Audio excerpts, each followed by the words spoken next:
Par une nuit étoilée, Keto Kirishima teste son appareil photo tout en se demandant où vont les gens lorsqu'ils meurent. Il pense qu'ils ne vont pas au paradis, mais dans le cœur de quelqu'un et qu'ils vivent comme un souvenir.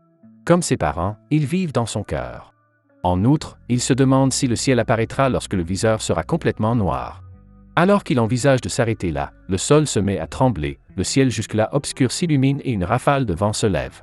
Il se protège les yeux de la luminosité, mais jette tout de même un coup d'œil. Ce qu'il voit de loin, c'est une formation de feu bleu à 4 pétales qui se rapproche de plus en plus. Elle finit par atterrir, et l'impact crée une explosion si forte qu'elle projette Keto hors du pont. Ses lunettes s'envolent de son visage, brisé. Soudain, une main pâle se tend vers lui. Même dans son état, il ne peut s'empêcher de trouver cette main magnifique. C'est le matin. Keto se réveille dans sa chambre, indemne. La lumière du soleil brille à travers ses fenêtres, et son appareil photo et ses lunettes sont à côté de lui sur le sol. C'est presque comme s'il n'avait pas été en danger de mort la nuit dernière. Alors qu'il met ses lunettes, il se souvient d'avoir essayé son film à haute résolution sur le pont. Le fil de ses pensées est interrompu par un appel de quelqu'un qui lui dit qu'il sera en retard s'il ne se lève pas rapidement. Alors qu'ils prennent leur petit déjeuner, Nanami, sa sœur, l'informe qu'elle part en voyage en Bolivie pour 3 mois. Peut-elle le laisser seul aussi longtemps? En bon frère attentionné qu'il est, il accepte et lui dit de s'amuser. Il peut faire sa propre cuisine. Et puis, les vacances d'été arrivent bientôt. Elle lui dit de ne pas faire de folie pendant son absence et le gronde pour s'être assis avec la jambe en l'air en mangeant. Après le petit déjeuner, ils s'agenouillent devant l'autel, dédié aux souvenirs de leurs parents. Nanami part ensuite au travail tandis que Keto se rend à l'école. Pendant qu'il marche, nous voyons que sa ville semble très paisible, avec de grands champs et une vue imprenable sur la montagne. Keto lève soudain son appareil photo. Cependant, lorsqu'il regarde dans le viseur, il aperçoit une fille. Ses cheveux roux font sursauter Keto. Dans le train, la rousse se tient près de la porte, consciente. Elle se demande pourquoi tout le monde la regarde. Pourquoi se fait-elle remarquer? Dans la salle de classe, Kana Tanigawa, camarade et ami de Keto, lui demande s'il a trouvé ce qu'ils vont filmer. N'a-t-il pas cherché un endroit hier? Tetsuro Ishigawa arrive et dit « Vous allez faire un film, n'est-ce pas ?» Keto répond qu'il ne fait que s'amuser. Tetsuro semble déçu, car il voulait aider son ami. Mio Kitahara prend la parole et leur dit que les filles de l'école deviendront folles lorsqu'elles apprendront que Tetsuro joue dans le film. Tetsuro en revient à Mio, ne ferait-elle pas un bon premier rôle féminin? Ils peuvent faire une séance photo glamour ou quelque chose comme ça. Cela ne coûtera pas d'argent, et ils n'ont pas besoin de scénario. Keto semble être d'accord, et les deux garçons fixent Mio, la troublant. Ils doivent penser toutes sortes de choses sur elle. Kana pense qu'ils montrent leur vrai visage. Keto leur dit qu'il ne fait que plaisanter, mais il ne sait pas trop quoi, mais il veut faire quelque chose. Il se lève et utilise à nouveau son appareil photo, et c'est alors qu'il voit la rousse marcher en contrebas. Il zoome sur son visage. Ses amis le voient et se moquent de lui. Tetsuro pense que la rousse est tout le contraire de Kana, ce qui met la jeune fille en colère. Dans la salle des professeurs, la jeune fille se présente aux enseignants sous le nom d'Ishika Takatsuki. Ce jour-là, elle est transférée à l'école. Lorsqu'elle entre dans sa nouvelle classe, les garçons se pressent autour d'elle, désireux de la connaître. Heureusement, le mont Yamano les fait fuir. Après cela, elle se présente à Ishika. Alors qu'elle mange dehors, Ishika demande à le mont pourquoi elle porte un uniforme différent. La jeune fille répond qu'il s'agit d'un secret de polichinelle. Elle remarque alors que le repas d'Ishika est déséquilibré, ce qui effraie la jeune fille. Sa réaction incite le mont à ajouter qu'elle est bizarre. Keto et Tetsuro les observent de loin. Tetsuro donne à son ami des informations sur Ishika, y compris ses statistiques vitales. Keto se demande comment il a obtenu ces informations, eh bien. Il a utilisé des charmes sur un professeur. Les filles arrivent et remarquent qu'elle fixe le nouveau venu. Cela pousse Kana à frapper Keto à plusieurs reprises. Quelqu'un est jaloux. Tetsuro interrompt cette séance de coups et entraîne Keto avec lui pour approcher Ishika. Les seniors, Keto, Kana et Mio sont choqués d'entendre Tetsuro inviter Ishika à jouer dans leur film. À leur grande surprise, Ishika accepte volontiers.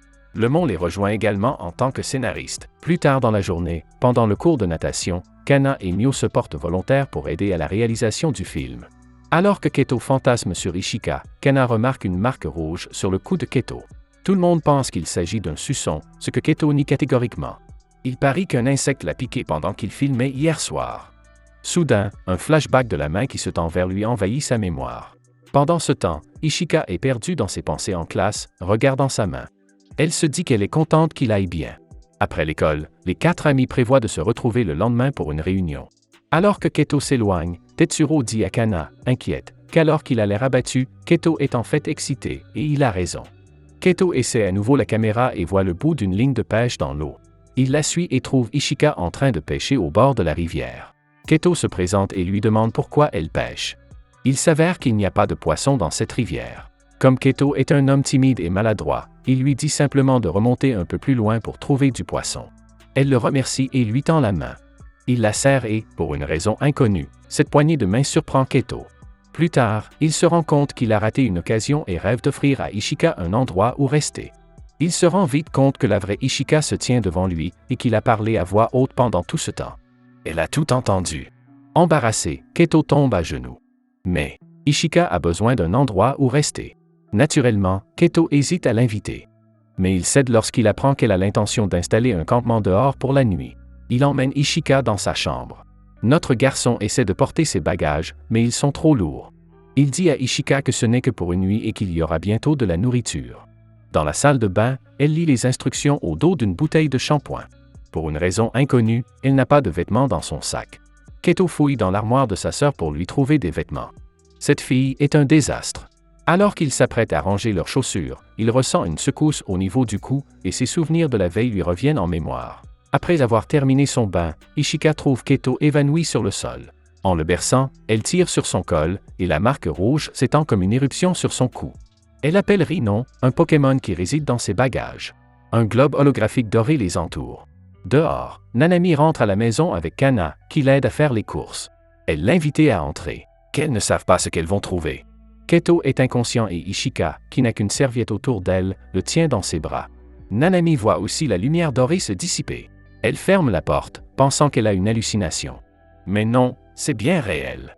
Cerise sur le gâteau, la serviette qui maintient la pudeur d'Ishika glisse. Pour sauver sa pudeur, elle enfonce le visage de Keto dans sa poitrine. À bord d'un vaisseau spatial, Ishika pense qu'elle rêve toujours d'un paysage où elle n'est jamais allée. Elle ne se soucie pas de savoir pourquoi, elle veut juste chercher quelque chose. Alors qu'elle et Rhinon naviguent dans l'espace, elle est réveillée en sursaut par une soudaine secousse de sa flotte. Son vaisseau a heurté des débris car les nettoyeurs ne viennent pas aussi loin dans la frontière. Oh, c'est une extraterrestre? Elle dit à Rhinon de prendre le contrôle du vaisseau et de faire un saut dès que le vaisseau sera stable. Ils entrent bientôt dans l'atmosphère terrestre. Elle est choquée de découvrir des signes de vie dans la zone de crash, notamment Keto. Alors que son vaisseau atterrit, Ishika est sûre que c'est l'endroit dont elle a rêvé. Nanami se réveille de son état inconscient. Aussitôt, elle lui raconte le rêve très étrange qu'elle a fait. Une fille, qui est en petite tenue, remarquée, tenait Keto contre sa poitrine alors qu'il était entouré d'une lumière brillante. Mais la fille est vraiment jolie. Elle ressemble exactement à celle qui est assise, là. Elle pointe du doigt Ishika, qui n'est plus vêtue que d'un t-shirt. Et elle s'évanouit à nouveau. Désolé, Nanami, ce n'est pas un rêve. Quand Nanami reprend, encore, il s'assoit et demande à Keto de s'expliquer. Ils ont été présentés à la table. Avant toute chose, Keto tient à préciser, ce n'est pas comme ça. Après avoir présenté Ishika à Nanami, Kana demande à Keto pourquoi elle est là. Paniquée, Ishika débite des choses que personne ne comprend. Les filles, elles ne parlent pas l'alien. Keto vient alors à son secours et lui explique la situation. Il ne peut pas la laisser camper dehors, vous savez. Mais pourquoi s'embrassait-il dans le couloir? Ishika répond qu'elle s'occupait de Keto. Notre garçon la soutient, il se souvient avoir eu des vertiges et avoir perdu connaissance. Kana est méfiante et jalouse, comment une étreinte peut-elle aider une personne inconsciente? Ishika s'empresse de dire que c'est ce qu'ils font sur leur planète, ce qui veut dire que c'est ce qu'ils font là d'où elle vient.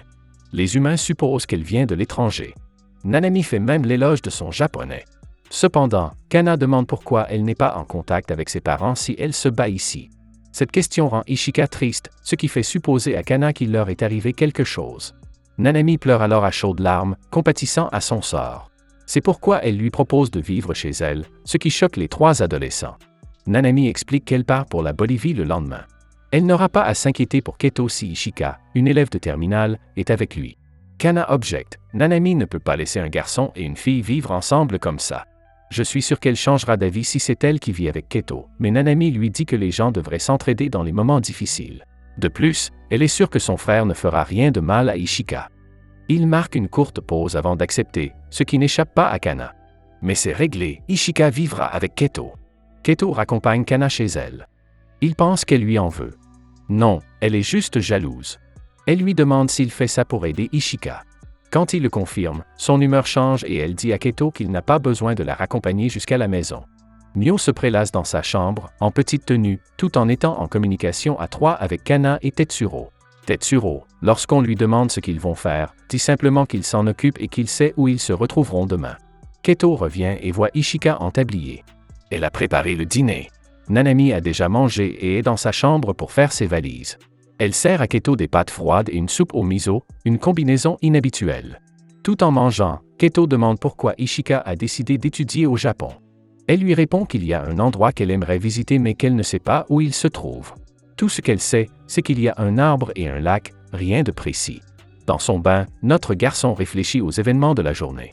Il s'inquiète à l'idée d'expliquer la situation à ses amis le lendemain. Une fois qu'il a fini, il voit une autre marque rouge sur son front et fantasme sur le fait qu'Ishika l'a embrassé à cet endroit. Pendant ce temps, Ishika répare son vaisseau spatial, ce qui ne va pas très bien. Elle n'a cependant aucun regret. Au matin, Keto se réveille avec une vue magnifique, Ishika en nuisette. Elle croise les bras, remarquant que les vêtements de nuit dans cette région sont embarrassants. Quoi qu'il en soit, il dépose Nanami à la gare. Elle donne à Keto des rappels de dernière minute et pleure en lui disant au revoir. Lorsqu'il quitte la gare, Keto emmène Ishika faire des courses. Nanami le lui a demandé. Lorsqu'ils arrivent à la maison, ils trouvent le mont portant un pichet de jus de fruits. Les autres sont déjà à l'intérieur. Ils savent tous qu'Ishika est resté avec lui, grâce à Kana. Il s'avère que Tetsuro a décidé que la maison de Keto était l'endroit idéal pour tenir leur réunion. Pendant la réunion, le mont présente deux scénarios qui sont impossibles à réaliser pour des lycéens et qui sont donc tous deux rejetés. Tetsuro demande à Ishika ce qu'elle veut, et elle aimerait voir de jolis paysages. Se souvenant de leur conversation d'hier soir, Keto suggère qu'ils tournent dans des endroits différents. Après tout, les vacances d'été sont proches. Les autres pensent que c'est une excellente idée. Le mont suggère de porter un toast avant toute chose, et c'est ce qu'ils font. La boisson apportée par le mont est plutôt douteuse car ils sont tout pompettes après quelques verres. Lorsque Kana demande de quelle boisson il s'agit, elle leur dit qu'il s'agit de Dynamite Drink. Kana, ivre, demande à Ishika ce qu'elle ressent pour Keto. Alors qu'elle s'apprête à répondre, Rinon les distrait en dansant sur la table. Les adolescents rient de ses pitreries tandis qu'Ishika explique qu'il s'agit de son animal de compagnie. Le mont, qui n'est pas gêné par Rinon et qui est plutôt satisfaite de voir les adolescents ivres, propose de jouer à sa version du jeu du roi. C'est toujours le jeu du roi habituel, mais il semble que le mont soit toujours le roi, et elle fait faire aux autres des choses douteuses, comme faire prendre à Kana une pose séduisante ou à Tetsuro d'enlever son pantalon. Elle prend également une vidéo de Kana, Mio et Tetsuro, qui sont tous évanouis. Keto et Ishika vont mieux, mais Keto a soudainement mal à la tête. Ishika remarque que son front est rouge et que l'éruption s'étend. Elle lui caresse le front et utilise les pouvoirs de Rinon pour qu'il se sente mieux. Keto regarde Ishika, et un sentiment accablant s'empare de lui. On dirait qu'il est sur le point d'avouer. Mais Ishika met un doigt sur ses lèvres et lui demande de ne pas le dire. Oh, pauvre Keto! Que va-t-il se passer entre ces deux garçons qui vivent complètement seuls? Si vous voulez le découvrir, commentez, abonnez-vous et laissez un like. Merci de votre attention.